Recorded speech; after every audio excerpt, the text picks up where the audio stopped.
Today we're exploring building your college future. And for today's conversation, we've invited a very special guest, April Paris-Joseph, from our featured college advising series. April is a founder of Paris Educational Solutions, earned her BA at Middlebury College and her MA from Stanford University.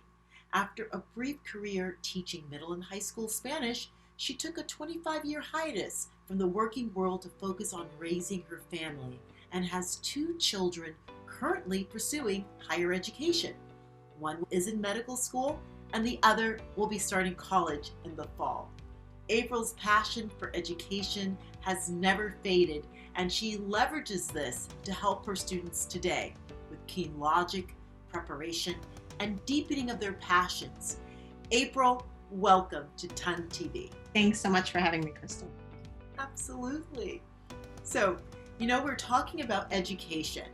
Nelson Mandela said, "A good head and a good heart are always formidable combination. But when you add that to a literate tongue and pen, then you have something special." So what do you see the purpose of pursuing a college education is? They love to say at some of the big name schools that it's really about the learning and the broadening of the mind and not the vocation. Other people think it's really about the vocation. I honestly think it's a fusing of the two. It's both learning how to be a learner for the rest of your life and figuring out who you want to be and what you want to do with these skills that you're developing during this time. So, and it's, academics, the social, the whole picture of the human being. I can't help but hear what you just shared and then talk about perhaps some of the myths, some common misconceptions. What are some of these about pursuing a college education? I think the biggest myth, the biggest misconception right now that we're all grappling with is the rankings and how families like to go and depend on these ratings that are coming out from different magazines and news sources. There's just, and without spending too much time on it, there's a misunderstanding because the rankings are based on inputs, who's applying and who's coming, and they don't really focus on the outputs. What are the students getting from the school and what's happening to them when they leave? How well prepared are they? And are they ready for those next steps? Those are great misconceptions that you point out now. And I've seen some really other funny ones recently on the Nevada admissions blog. They had top 3 myths, and one of them is that you have to go to parties to make friends, or you don't really have to go to class. And the top one was professors are only going to drown you in homework. Yeah, none of those are true. But we're just putting that out there. Okay, let's go to the next one. Would love for you to share with us the approach you take when you're helping students begin to think about their path to college. So I view the path to college in 4 steps. And the first step is building your profile. So building the profile is really about what are you going to do that freshman, sophomore, and junior year? What classes are you going to take? What activities are you going to be involved in? Where are you going to volunteer? And the goal is that we do 2 things with that. 1, we prepare you academically to be a good, solid college prep foundation. And then 2, that you explore your true interests and passions. So the student who's really into pottery and graphic design probably shouldn't spend all day working on the robotics team.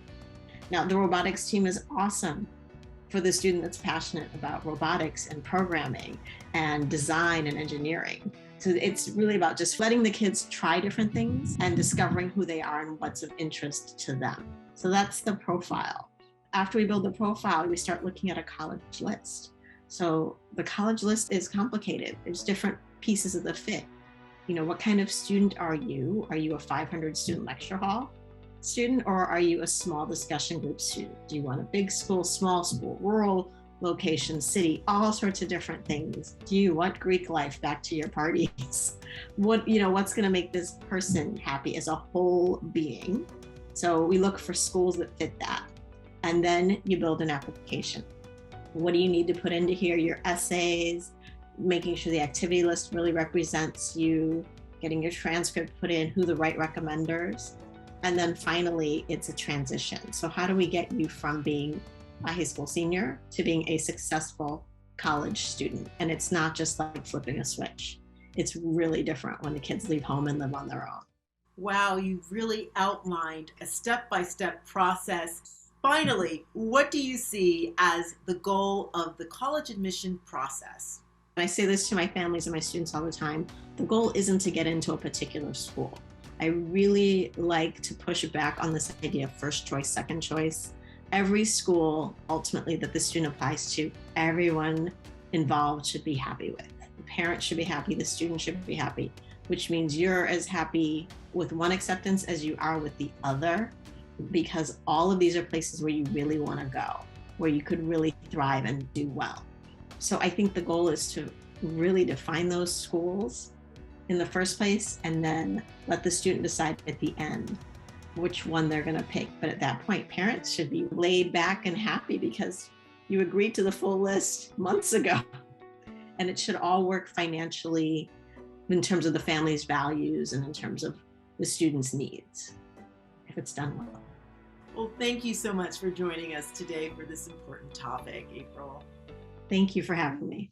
And thank you very much for joining us today on this episode of the University Network TV. I'm your host, Dr. Crystal Rose. Until next time.